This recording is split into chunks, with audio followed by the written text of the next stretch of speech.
जी mic यहाँ रहे जो घर वाले परिवार वाले चाहते थे यही बना रहे थे। Mike is on. Sir, the previous speaker had very rosy glasses, and unfortunately, because of the tint, he's not able to see the truth. None of us deny that there has been improvement, but there's so much more to be done. We cannot blame everything on governments which were there, 10 years ago, and try to, push the entire blame on somebody else and not take responsibility for what today. So the infrastructure is always built by the government in all major economies, and today when we talk about the economic survey, it says that if we invest 1 rupee in the railway, it generates 5 rupees in the economy. This is a clear advantage in investing public money in the railway infrastructure. Yet the union government has been neglecting the railway sector time and again. And the railway budget is primarily funded from 3 different sources: budgetary support by the union government, the extra budgetary resources, and its own internal resources. But the budgetary estimate for 22-23 is 2.45 lakh crores, and the budgetary estimate for the previous year was 2.15 lakh crores. The budgetary estimate seems to have been escalated, but the revised estimates, while the actual expenditure is nowhere even matches with the revised estimate. The financial performance of the railways during the past 3 consecutive years revealed that even the reduced allocation at the RE stage could not be fully utilized. I'd like to know why. Because there's so much to be done, and why have the funds not been fully utilized? And today we are talking about privatization, and they assume that everybody has accepted and happy with privatization. We have seen examples, even what happened to the Delhi Metro to the airport, when the private player just abandoned because it was not profit making. They just abandoned, and then in the last minute the railways had to take it over and complete. And even when it was completed, there's a lot of falls over there, problems with the buildings over there. So this is what the private sectors are capable of doing. So we have to understand that and not think that the best thing to happen to the railways is to give it to the private organizations and move away from it. Sir, all freight trains will be, you're saying by 2031, all the freight trains will be privatized, along with 30% of the 750 railway stations. So profit-making coaches are the AC coaches, and you want to privatize that. Only the loss-making second-class passenger trains will be left with the railways. And interestingly, the private player just has to invest in running the trains. The driver, the guards, and the tracks were all from the railways. The railways will also maintain the station, while the bookings will be done by the Indian Railways Catering Tourism Corporation or the IRCTC. This means that the Indian Railways will only run loss-making passenger trains, while all the profit-making trains will be operated by the private sector. As the profit is only from AC trains, the railway losses will increase by this. So why are we doing this? Why are you just taking over losses and giving away all the profit-making things? Family silver. Yeah, exactly. You're just giving away the family silver to the private players, and we've seen what the private players do. They do not take up the responsibility when they do not see profits. They just abandon the project and leave. And the freight share of railways, you have set out plans to achieve at least around 8,400 metric tons of freight movement by 2030. But today, it is only 26% of the total freight movement of the country which the railways are handling. So there's so much of gap there, And you're not even handling 50% of the freight within the country. So there's a huge gap which you have to build across.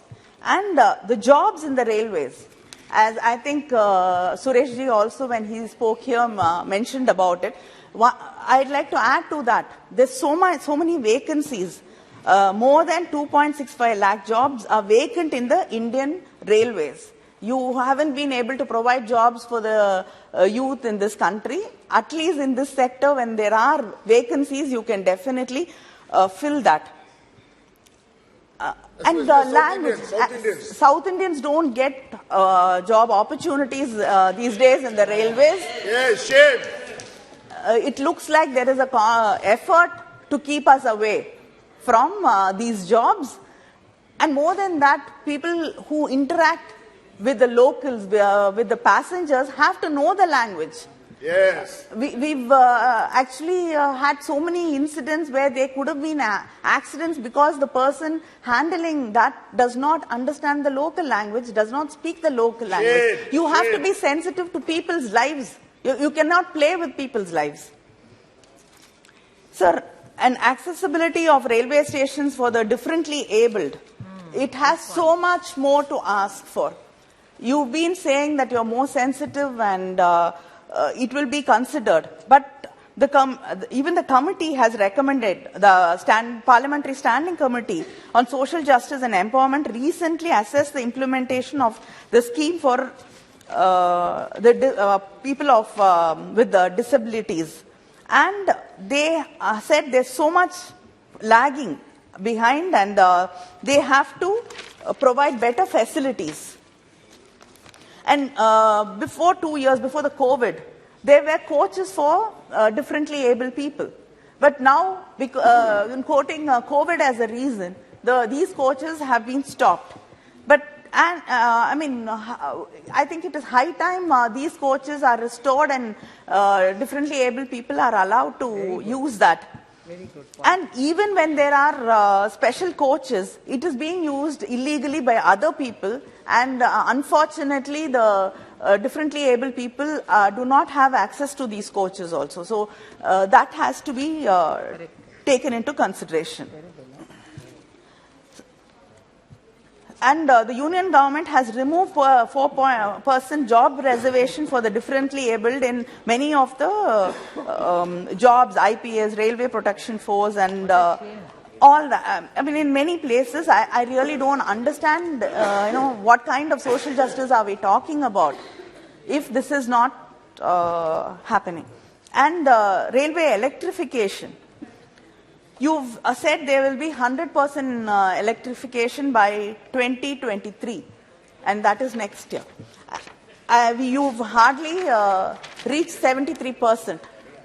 So what plans do you have to achieve this 100% electrification? And in my constituency, Thoothukudi, I'm quoting that as an example, but there are so many, more than 1,368 railway underbridges in this country which has waterlogging. But every year we only, deal with it to pump out water, and every year there's waterlogging in all these places. We need a permanent solution.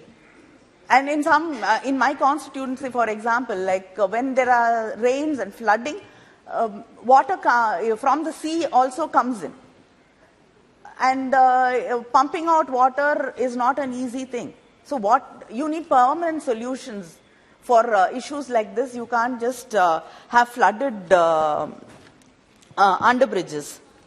And the railway tracks we've seen more than 60 elephants in the last 3 years have been killed in the tracks. These deaths could have been avoided had the forest and railway departments worked together, communicated with each other, and coordinated. Very good point.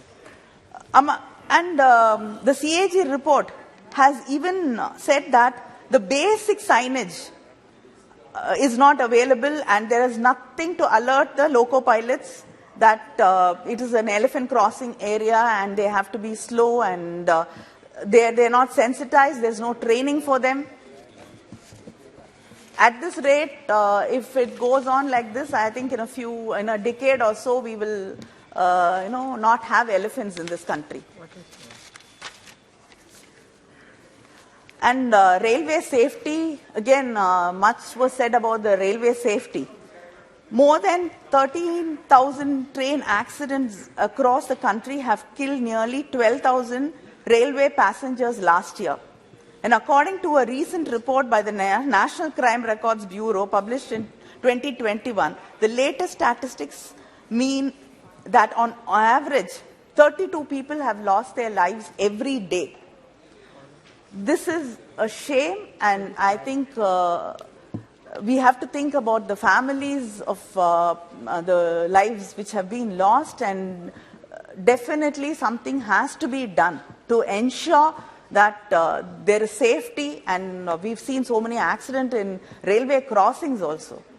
So I'm sure the government will, and I believe that you will take action so that this does not happen. And during COVID, many trains were stopped, many trains were withdrawn, and many of the stops were also withdrawn. You've made it into express trains, and so it doesn't stop in as many stops that it did before COVID days. And even in my constituency, 3 trains, Thuthukudi, Coimbatore Link Express, Thuthukudi, Panchi Maniachi train, and then Thuthukudi Chennai Link Express, Thuthukudi Tiruchendur Express, just to give you an example. All 3 have not gone back to what it was. The stops have been withdrawn, and so it is just not in one place.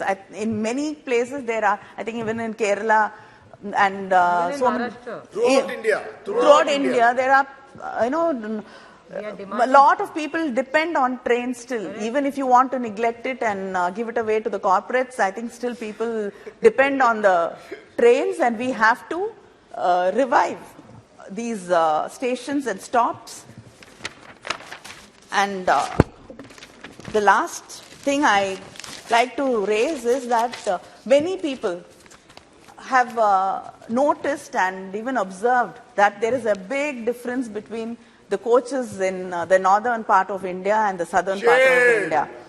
Our coaches seem to be worn out and in very bad dilapidated conditions, and water leakage, and it looks very unsafe. We don't get new coaches at all. We have ordered for you. The contempt coaches are giving to... Yes. That is what many people are heard, that, we get very bad condemned coaches over here. And the budget allocated for 22-23 for new lines to the Southern Railways is only 59 crores. 59 crores to the Southern Railways, and the Northern Railways is 13,200 crores. What? Shame. In the last 4 years, the centre has made 101 times higher budgetary allocation for new railway line projects in the Northern Railway and in the compared to the Southern Railway. The budgetary allocation for new railway lines in the Southern Railway in the last 4 years from 2019-20 has been nearly 308 crores only. But for the Northern Railway, it is 31,008 crores. Shocking. The Rameshwaram Dhanushkodi new line project has received an outlay of 59 crores. And that is, the new line project is 17.2 kilometers. And they've only given 59 crores. And the outlay for Madurai Bodinayakanur doubling project is only 125 crores. The gauge conversion project between Tiruchirappalli, Nagpur, Karaikal with the extension of Velankanni to Tiruthirai include new material modification of, but the new line is only allocated 121 crores. So there are many more in the list which I can read out, and I have also met the previous railway minister and the present railway minister. We've all given them a list of representation and requests from our constituencies. but hardly anything has been done. So I request the minister to look at the disparity and the differences between what is being given to the Northern Railway and how the South is being treated. I think this is one country. I mean, you keep talking about India being one country. So I think railways, one nation. Railways also has to understand that it's one nation. And our allocations have to be increased, and the trains which have been stopped and the stations which have been stopped have to be revived, because people are suffering a lot. And I think the coaches and the stations in South have to be improved. Thank you. Thank you. Very good, very good, very good. Jo Manani. இந்த video உங்களுக்கு பிடிச்சிருந்தா please like and share பண்ணுங்க. மறக்காம எங்க சேனலை சப்ஸ்கிரைபும் பண்ணுங்க.